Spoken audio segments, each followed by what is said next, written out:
Welcome to O Horror. It's time to explore the depths of your mind, your sanity, and your fear. I hope you're sitting comfortably. Enjoy.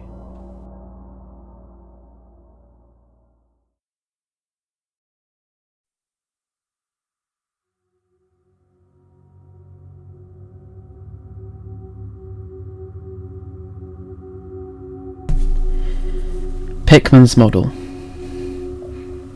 You needn't think I'm crazy, Elliot. Plenty of others have queerer prejudices than this. Why don't you laugh at Oliver's grandfather who won't ride in a motor? If I don't like that damned subway, it's my own business. And we got here more quickly anyhow in the taxi. We'd have had to walk up the hill from Park Street if we'd taken the car. I know I'm more nervous than when you saw me last year, but you don't need to hold this clinic over it. There's plenty of reason, God knows, and I fancy I'm lucky to be sane and all. Why the third degree? You didn't used to be so inquisitive. Well, if you must hear it, I don't know why you shouldn't. Maybe you ought to, anyhow, for you kept writing to me like a grieved parent when you heard I'd begun the art club, and keep away from Pickman. Now he's disappeared. I go around to the club once in a while, but my nerves aren't what they used to be. No, I don't know what's become of Pickman, and I don't like to guess. You might have surmised I had some information left when I dropped him, and that's why I don't want to think of where he's gone. Let the police find what they can.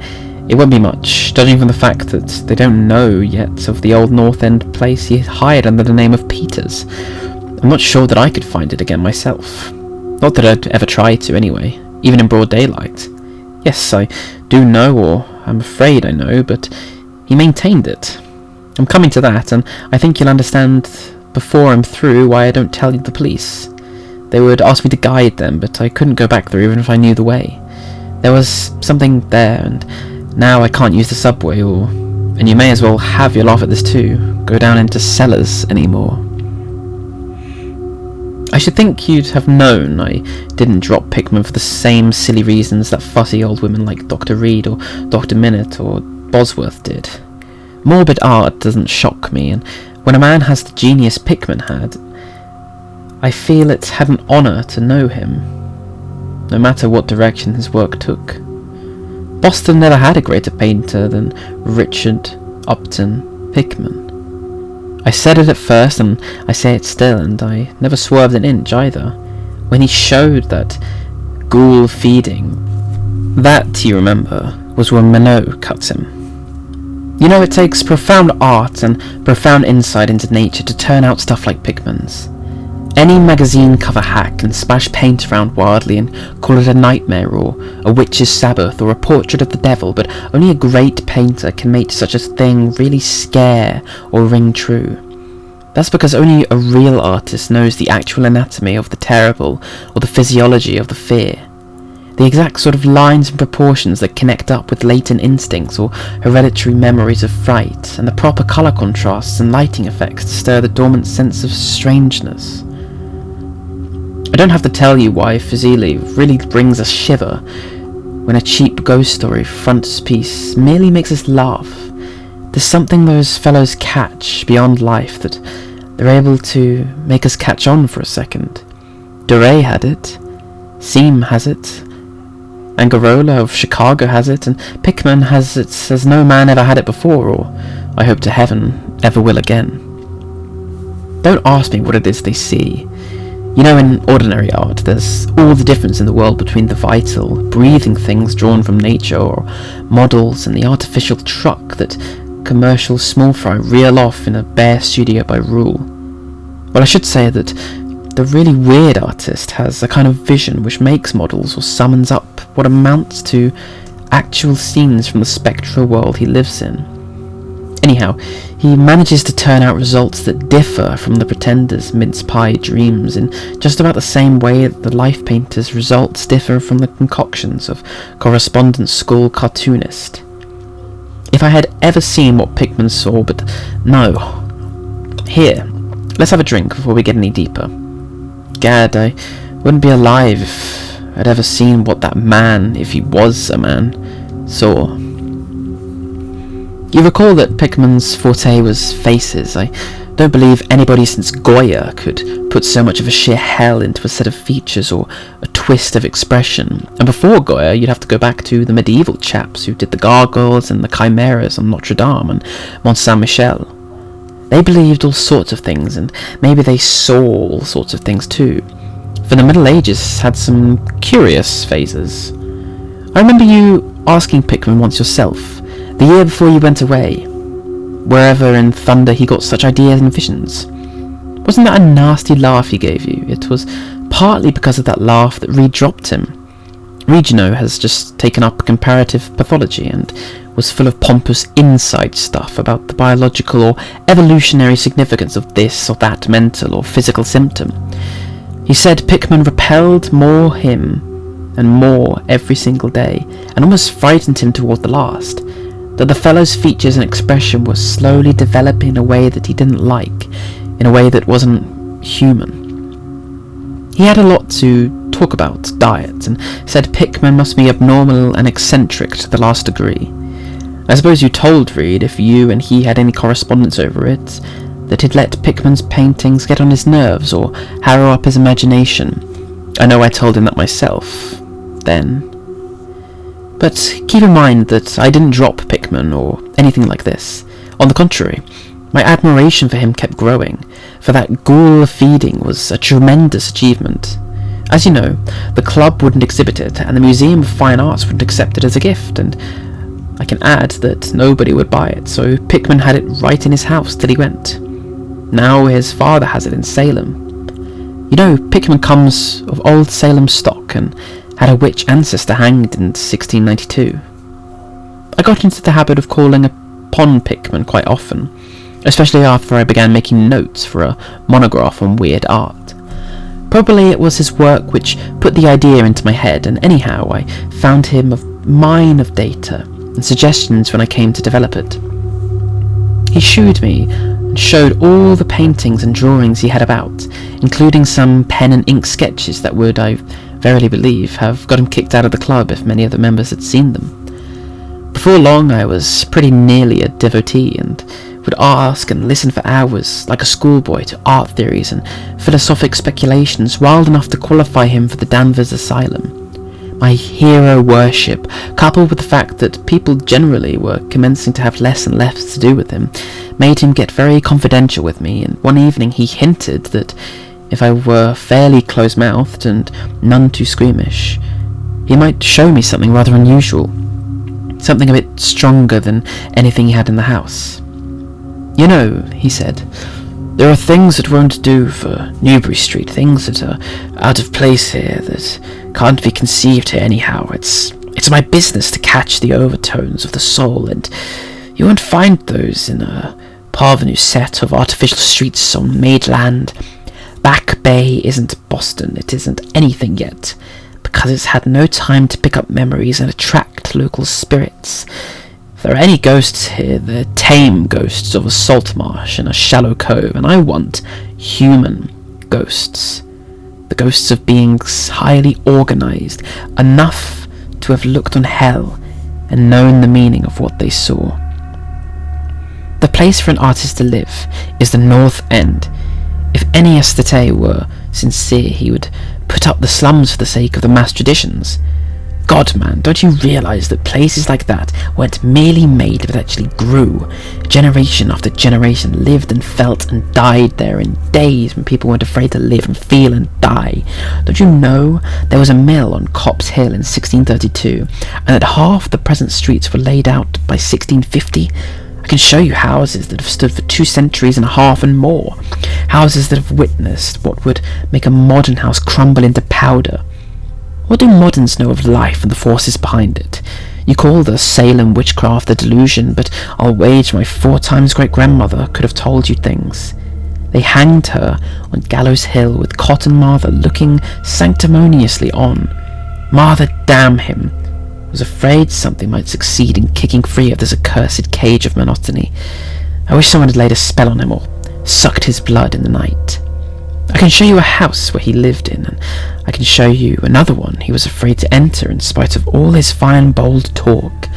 He knew things he didn't care to put in that stupid Magnalia or that puerile Wonders of the Invisible World. Look here. Do you know the whole North End once had a set of tunnels that kept certain people in touch with each other's houses and the burying ground and the sea? Let them prosecute and persecute above ground. Things went on every day that couldn't reach, and voices laughed at night that they couldn't place. Why, man, out of 10 surviving houses built before 1700 and not moved since, I'll wager that in 8 I can show you something queer in the cellar. There's hardly a month that you don't read of workmen finding bricked up arches and wells leading nowhere in this or that old place as it comes down. You could see one near Henchman Street from the elevated last year. There were witches and what their spells summoned, pirates and what they brought in from sea, smugglers, privateers, and I tell you, people knew how to live and knew how to enlarge the bounds of life in the old times. It wasn't the only world a bold and wise man could know. And to think of today, in contrast, with such pale pink brains that even a club of supposed artists gets shuddered with convulsions if a picture goes beyond the feelings of a Beacon Street tea table. The only saving grace of the present is that it's too damned stupid to question the past very closely. What do maps and records and guidebooks really tell of the North End? Bah! I guess I'll guarantee you to lead you to 30 or 40 alleys and networks of alleys north of Prince Street that aren't suspected by 10 living beings outside of the foreigners that swarm them. And what do those Dagos know their meaning? No Thurber, these ancient places are dreaming gorgeously and overflowing with wonder and terror and escapes from the commonplace, and yet there is not a single living soul to understand or profit by them, or rather, there is one living soul, for I haven't been digging around in the past for nothing. See, here, you're interested in this sort of thing. What if I told you that I've got another studio up there, that I can catch the night spirit of antique horror and paint things that I couldn't even think of in Newbury Street? Naturally, I don't tell those cursed old maids at the club, with Reed, damn him, whispering, even as it is, that I'm a sort of monster, bound down the toboggan of reverse evolution. Yes, Thurber, I decided long ago that one must paint terror as well as beauty from life, so I did some exploring in places where I had reason to know terror lives. I've got a place that I don't believe 3 living Nordic men besides myself have ever seen. It isn't so very far from the elevated as distance goes, but it's centuries away as the soul goes. I took it because of the queer old brick well in the cellar, one of the sort I told you about. The shack's almost tumbling down so that nobody else would live there, and I'd hate to tell you how little I pay for it. The windows are boarded up, but I like that all the better, since I don't want daylight for what I do.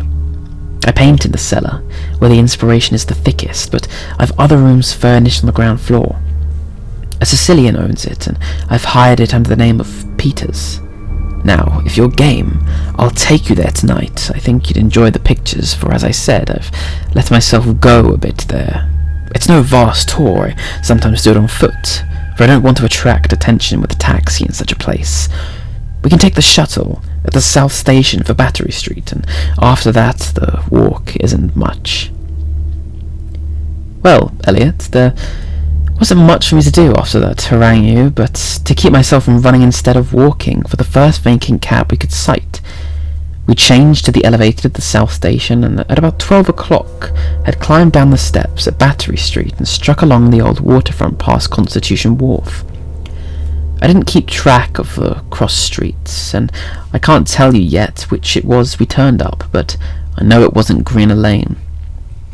When we did turn, it was to climb through the deserted length of the oldest and dirtiest alley I ever saw in my life, with crumbling-looking gables, broken small-paned windows, and archaic chimneys that stood out half disintegrated against the moonlit sky. I don't believe there were 3 houses in sight that had been standing in Cotton Mather's time. Certainly I glimpsed at least 2 with an overhang, and once I thought I saw a peaked roofline of the forgotten preamble type, though antiquarians tell us that there are none left in Boston. From that alley, which had a dim light, we turned to the left into an equal silent and still narrower alley, with no light at all, and in a minute made what I think was an obtuse angled bend toward the right in the dark. Not long after this, Pickman produced a flashlight and revealed an antediluvian 10-panelled door that looked damnably worm-eaten. Unlocking it, he ushered me into a barren hallway with what was once splendid dark oak panelling. Simple, of course, but thrillingly suggestive of the times of Andrus and Phipps and the wishcraft. Then he took me through a door on the left, lighted an oil lamp, and told me to make myself at home. Now, Elliot, I'm the man in the street that would call fairly hard-boiled, but I'll confess that what I saw on the walls of that room gave me a bad turn. They were his pictures, the ones he couldn't paint or even show in Newbury Street. And he was right when he said he had let himself go. Here, have another drink. I need one anyhow.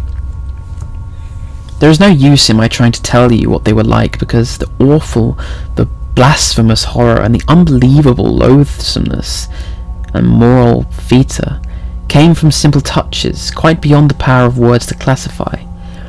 There was none of the exotic technique you see in Sydney Time, none of the trans-Saturnian landscapes and lunar fungi that Clark Ashton Smith uses to freeze the blood. The backgrounds were mostly churchyards, deep woods, cliffs by the sea, brick tunnels, ancient panelled rooms, or simple vaults of masonry. Copp's Hill, burying ground, which could not have been many blocks away from this very house, was a favourite scene. The madness and monstrosity lay in the figures in the foreground, for Pickman's morbid art was preeminently one of demonic portraiture. These figures were seldom completely human, but often approached humanity in varying degree. Most of the bodies, while roughly bipedal, had a forward slumping and a vaguely canine cast. The texture of the majority was a kind of unpleasant rubberiness. I can see them now, their occupations. Well, don't ask me to be too precise. They were usually feeding. I won't say on what. They were sometimes shown in groups of cemeteries or underground passages, and often appeared to be in battle over their prey, or rather their treasure trove. And what damnable expressiveness! Pickman sometimes gave the sightless faces of this charnel booty. Occasionally the things were shown leaping through open windows at night, or squatting on the chests of sleepers, worrying at their throats. One canvas showed a ring of them, baying about a hanged witch on Gallows Hill, whose dead face held a close kinship to theirs. But don't get the idea that it was all this hideous business of theme and setting which struck me faint. I'm not a 3-year-old kid, and I'd seen much like this before. It was the faces, Elliot, those accursed faces that leered and slavered out of the canvas with the very breath of life. By God, man, I verily believed they were alive. That nauseous wizard had waked the fires of hell in pigment, and his brush had been a nightmare-spawning wand. Give me that decanter, Elliot. There was one thing called the lesson. Heaven pity me that I ever saw it. Listen, can you fancy a squatting circle of nameless dog-like things in a churchyard teaching a small child how to feed like themselves? The price of a changeling, I suppose. You know the old myth about the weird people leave their spawn in cradles in exchange for the human babies they steal. Pickman was showing what happens to those stolen babies, how they grow up, and then I began to see a hideous relationship in the face of the human and non-human figures. He was, in all his gradations of morbidity between the frankly non-human and the degradedly human, establishing a sardonic linkage of an evolution. The dog things were developed from mortals. And no sooner had I wondered what he made of their own young, as left with mankind in the form of changelings, that my eye caught a picture embodying that very thought. It was that of an ancient Puritan interior, a heavily beamed room with lattice windows, a settle, and clumsy 17th century furniture, with a family sitting about while the father read about the scriptures. Every face but one showed nobility and reverence, but that one reflected the mockery of the pit.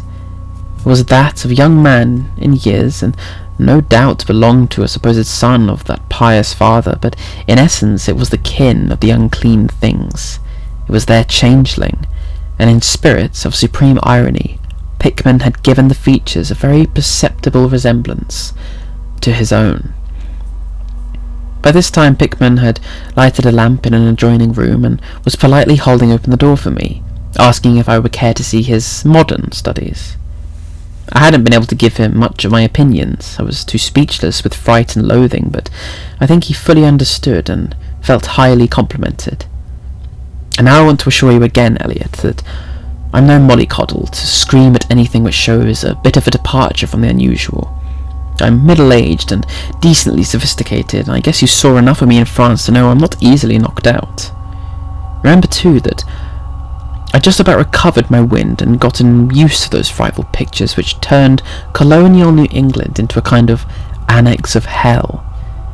Well, in spite of all this, that next room forced a real scream out of me, and I had to clutch at the doorway to keep from keeling over. The other chamber had shown a pack of ghouls and witches overrunning the world of our forefathers, but this one brought the horror right into our own daily life. Gad, how that man could paint. There was a study called Subway Accident, in which a flock of the vile things were clambering up from some unknown catacomb through a crack in the floor of the Bolliston Street subway and attacking a crowd of people on the platform. Another showed a dance on Copp's Hill among the tombs with the background of today. Then there were any number of cellar views with monsters creeping through holes and rifts in the masonry and grinning as they squatted behind barrels or furnaces and waited for their first victim to descend the stairs. One disgusting canvas seemed to depict a vast cross-section of Beacon Hill, with ant-like armies of the mephitic monsters squeezing themselves through burrows that honeycombed through the ground. Dances in the modern cemeteries were freely pictured, and another conception somehow shocked me more than all the rest. A scene in an unknown vault, where scores of the beasts crowded about one who held a well-known Boston guidebook and was evidently reading aloud. All were pointing to a certain passage, and every face seemed so distorted with epileptic, reverberant laughter that I almost thought I heard the fiendish echoes. The title of the picture was Holmes, Lowell, and Longfellow Lie Buried in Mount Auburn. As I gradually steadied myself and got readjusted to the second room of virility and morbidity, I began to analyse some of the points in my sickening loathing. In the first place, I said to myself, these things repelled because of the utter inhumanity and callous cruelty they showed in Pickman. The fellow must be a relentless enemy of all mankind to take such glee in the torture of the brain and flesh and the degradation of the mortal tenement.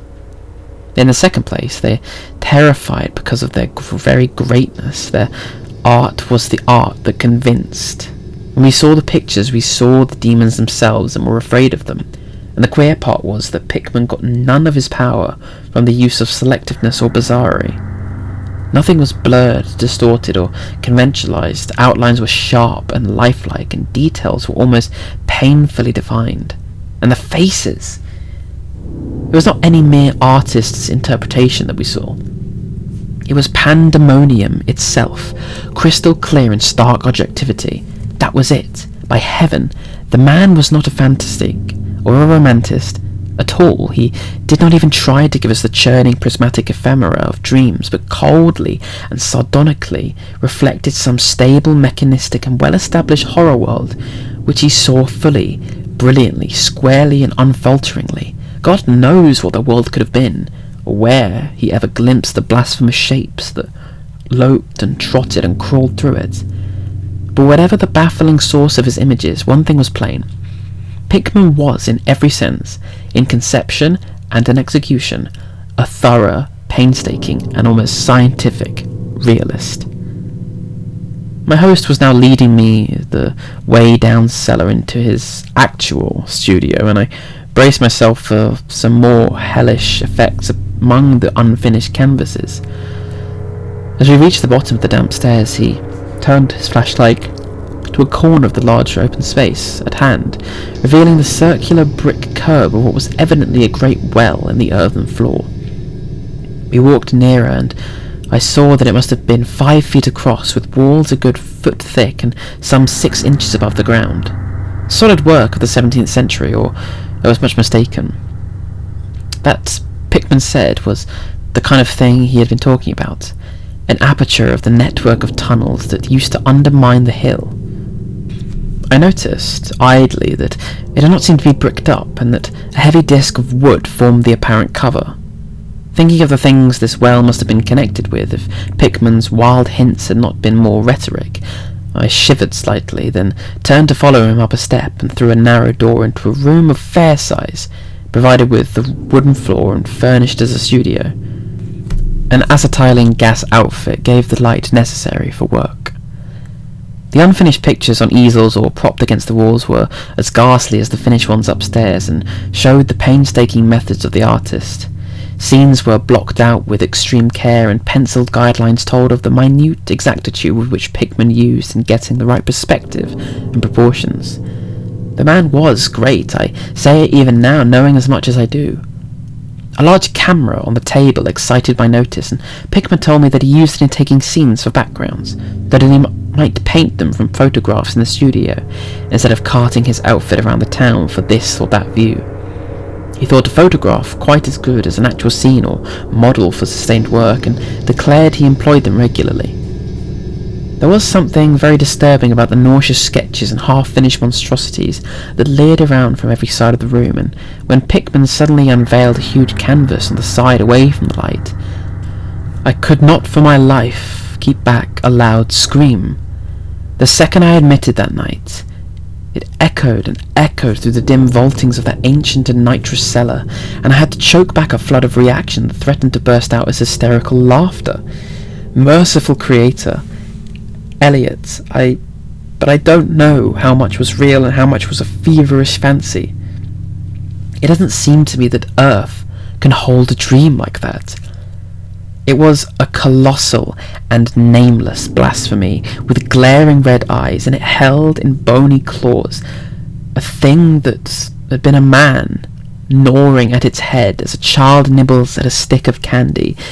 Its position was a kind of crouch, and as one looked at it, felt that at any moment it might drop its present prey and seek a juicier morsel, but damn it all, it wasn't even the fiendish subject that made it such a immortal foundation head of all panic. Not that, nor the dog face with its pointed ears, bloodshot eyes, flat nose, and drooling lips. It wasn't the scaly claws, nor the mould-caked body, nor the half-hooved feet. None of these, though any one of them might have been driven an excitable man to madness. It was the technique. Elliot, the cursed, the impious, the unnatural technique. As I am living being, I never elsewhere saw the actual breath of life so fused into a canvas. The monster was there. It glared and gnawed and gnawed and glared, and I knew that only a suspension of nature's laws could ever let a man paint a thing like that without a model, without some glimpse of the netherworld which no mortal unsold to the fiend has ever had. Pinned with a thumbtack to a vacant part of the canvas was a piece of paper, now badly curled up. Probably, I thought, a photograph in which Pickman meant to paint a background as hideous as the nightmare it was to enhance. I reached out to uncurl it and look at it when suddenly I saw Pickman start as if shot. He had been listening with peculiar intensity ever since my shocked scream had waked unaccustomed echoes in the dark cellar, and now he seemed struck with a fright which, though not comparable to my own, had in it more of the physical than of the spiritual. He drew a revolver and motioned me to silence, then stepped out into the main cellar and closed the door behind him. I think I was paralysed for an instant. Imitating Pickman's listening, I fancied I heard a faint scurrying sound around somewhere, and a series of squeals or bleats in a direction I could not determine. I thought of huge rats and shuddered. Then there came a subdued sort of clatter, which somehow set me all gooseflesh, a furtive, groping kind of clatter, though I can't attempt to convey what I mean in words. It was like heavy wood falling on stone, or brick on wood on brick. What did that make me think of? came again, louder. There was a vibration, as if the wood had fallen farther than it had fallen before. After that followed a sharp grating noise, a shouted gibberish from Pickman, and the deafening discharge of all 6 chambers of the revolver, fired spectacularly as a lion tamer might fire in the air for effect. A muffled squeal or squawk and a thud, then more wood and brick grating, a pause, and then the opening of the door, at which, I'll confess, I started violently. Pickman reappeared with his smoking weapon, cursing the bloated rats that infested the ancient well. "The deuce knows what they eat, Thurber," he grinned, "for those archaic tunnels touched graveyard and witch den and sea coast, but whatever it is, they must have run short, for they were devilish anxious to get out. Your yelling stirred them up, I fancy. Better be cautious in these old places. Our rodent friends are the one drawback, though I sometimes think they're a positive asset by way of atmosphere and colour." Well, Elliot, that was the end of the night's adventure. Pickman had promised to show me the place, and heaven knows he'd done it. He led me out of that tangle of alleyways in another direction, it seems, for when we sighted the lamppost we were in a half-familiar street with monotonous rows of mingled tenement blocks and old houses. Charter Street it turned out to be, but I was too flustered to notice where we hit. We were too late for the elevators and walked back downtown through Hanover Street. I remember that walk. We switched from Tremont upon Beacon, and Pickman left me at the corner of Joy where I turned off. I never spoke to him again. Why did I drop him? Don't be impatient. Wait till I ring for coffee. We've had enough of the other stuff, but for one thing needs something. No, it wasn't the paintings I saw in that place, though I'll swear they were enough to get him ostracized in 10/9 of the homes and clubs in Boston. And I guess you won't wonder now why I have to steer clear of subways and cellars. It was something I found in my coat the next morning. You know, the curled-up paper tacked to that frightful canvas in the cellar. The thing I thought was a photograph of some scene he meant to use as a background for that monster. That last scare had come a while I was reaching to uncurl it, and it seems I had vacantly crumpled into my pocket, but here's the coffee. Take it black, Elliot, if you're wise. Yes, that paper was the reason I dropped Pickman. Richard Upton Pickman, the greatest artist I've ever known, and the foulest being that ever leaped the bounds of life into the pits of myth and madness. Elliot, old Reed was right. He wasn't strictly human. Either he was born in strange shadow, or he'd found a way to unlock the forbidden gate. It's all the same now, for he's gone, back into the fabulous darkness he loved to haunt. Here, let's have the chandelier going. Don't ask me to explain or even conjecture about what I burned. Don't ask me either what lay behind that mole-like scrambling Pickman was so keen to pass off as rats. There are secrets, you know, which might have come down from old Salem times, like, and Cotton Mather tells even stranger things. You know how damned lifelike Pickman's paintings were, how we all wondered where he got those faces. Well, that paper wasn't a photograph of any background, after all. What it showed was simply the monstrous being he was painting on that awful canvas. It was the model he was using, and its background was merely the wall of the cellar studio in minute detail, but by God, Elliot, it was a photograph from life.